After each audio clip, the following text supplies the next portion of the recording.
Fala, meu amigo, aqui é o Guilherme Brito, seja muito bem-vindo a mais um vídeo aqui no nosso canal, onde todas as semanas está trazendo informações para levar a sua carreira para o próximo nível.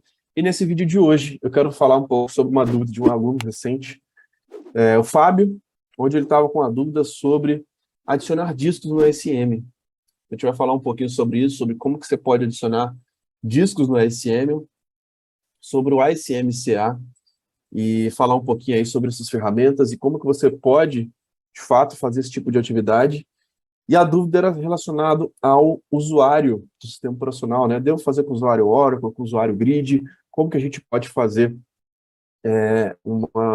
essa adição de discos aí no ASM e como fazer isso da melhor forma? A gente vai dar algumas alternativas aqui. Você está gostando aqui dos nossos vídeos, cara? Se inscreva no nosso canal, habilite as notificações, porque todas as semanas tem vídeos novos no canal da DBLCM e o nosso objetivo é te ajudar cada vez mais a destravar o seu próximo nível.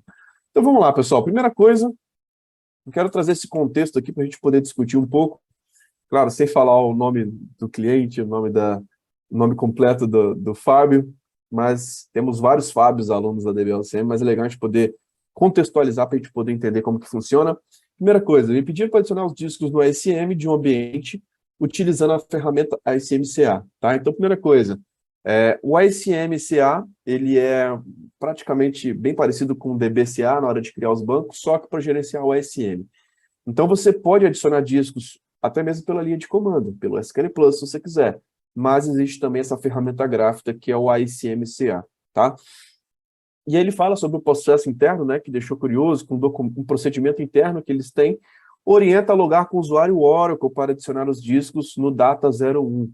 Só que quando ele vai rodar o ASM-CA, dá uma mensagem dizendo que deveria estar com o login grid para executar a atividade e dá a opção de sair e logar com grid e continuar. E aí tem essa opção, né, de sair e logar com grid ou continuar com o Oracle, tá? E no ambiente usado para gerar o procedimento não existe o usuário grid. Já nesse que estou tentando atualizar, existe os dois, tá? Primeira coisa a gente entender, quando a gente está falando da camada de grid de ASM, né, você tem que ter o grid home e o Oracle home, tá? Então, normalmente, você vai ter esses dois cenários aí quando se fala de grid, tá? E você precisa ter o grid para poder ter essa questão do ASM, tá? Só que o grid ele pode ser instalado dentro do usuário Oracle ou ele pode ter um usuário separado para poder ser instalado, tá? Então, depende de como foi instalado no ambiente.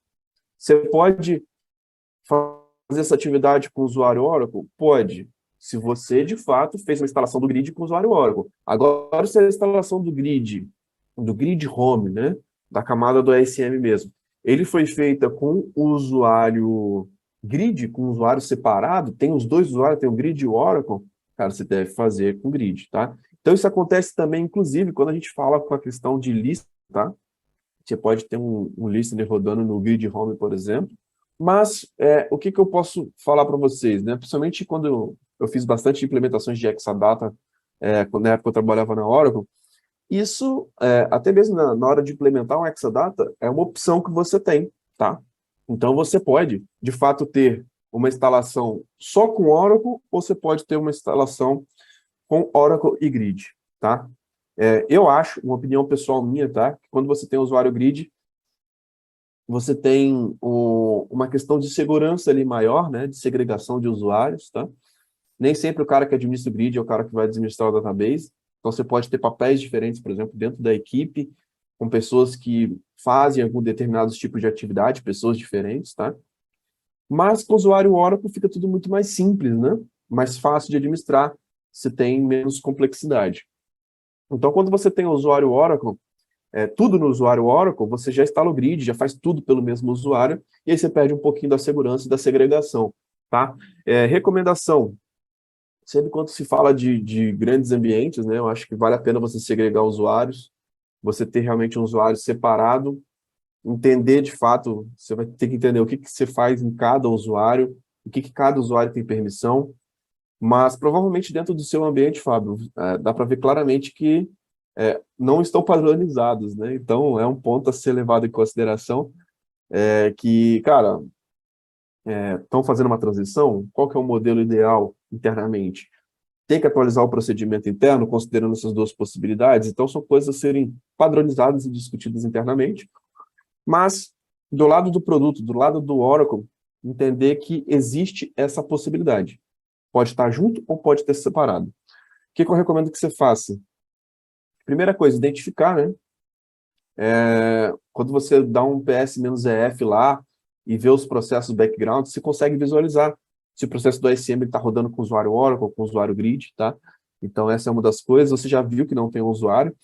Então, acho que vale a pena identificar realmente como foi feita a implementação, o deployment desse ambiente. Em cima disso, cara, você, se tiver 2 usuários, realmente vai ser com o usuário Grid. Mas pode ter alguns ambientes que podem ser feitos com o usuário Oracle, tá?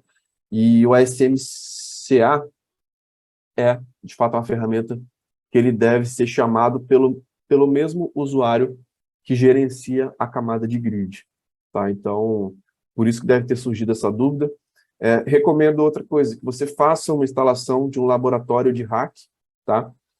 Que você teste dos 2 jeitos, faça uma instalação com o usuário Oracle, faça uma instalação com o usuário Oracle, o usuário Grid, que eu acho que vale muito a pena você começar a explorar, e até mesmo para você ter suas próprias opiniões, cara, do que você acha mais interessante.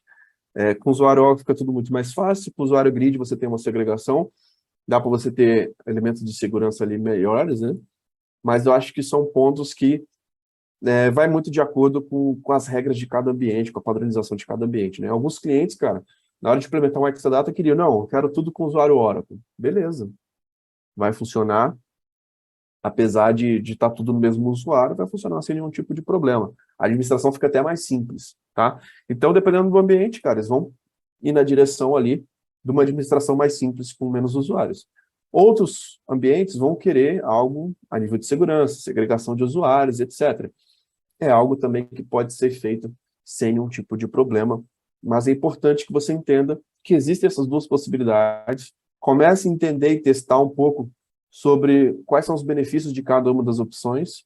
E, cara, dependendo do ambiente, se a gente vê que não tem DBAs mais experientes e que sempre fizeram assim, a gente recomenda, não, pode manter com o usuário Oracle. Se a gente vê que é um cliente que requer um nível maior de segurança, que, cara, tem times separados que fazem determinados tipos de atividades, então a gente pode recomendar também uma implementação ali somente com o usuário Grid e com o usuário Oracle, tá bom? Mas legal a gente poder falar um pouquinho sobre isso para tirar a sua dúvida. Você provavelmente vai dar erro, tá? Se você tentar adicionar os discos com o usuário Oracle e tiver com Grid, provavelmente você pode lidar com algum tipo de exceção ali que não vai conseguir fazer. Não é a questão do tanto faz, não. Você tem que realmente entender como que o seu ambiente foi implementado e você deve utilizar o ASMCA, de fato, dentro do Grid Home e dentro do usuário que fez a instalação do Grid Home. Beleza? Então é isso, pessoal. Se você é um aluno da DBLCM, cara, coloque sua dúvida lá embaixo das aulas, na comunidade de alunos, que todas as semanas a gente faz essas lives aqui para poder fazer esse bate-papo, entender onde vocês estão travados, entender como que vocês podem, de fato, destravar para o seu próximo nível e cada vez mais estar evoluindo, entendendo melhor como o Oracle Database funciona. Beleza? Se está gostando aqui dos nossos vídeos, cara, se inscreva no nosso canal, habilite as notificações. Lembrando que essa experiência vai estar disponível também nas plataformas de podcast, como Apple Podcast, Google Podcast, Spotify. Então, assine a DBLCM por lá, para você não ficar de fora dos nossos conteúdos. Então é isso. Muito obrigado pela sua participação. Um grande abraço e até o próximo vídeo. Valeu!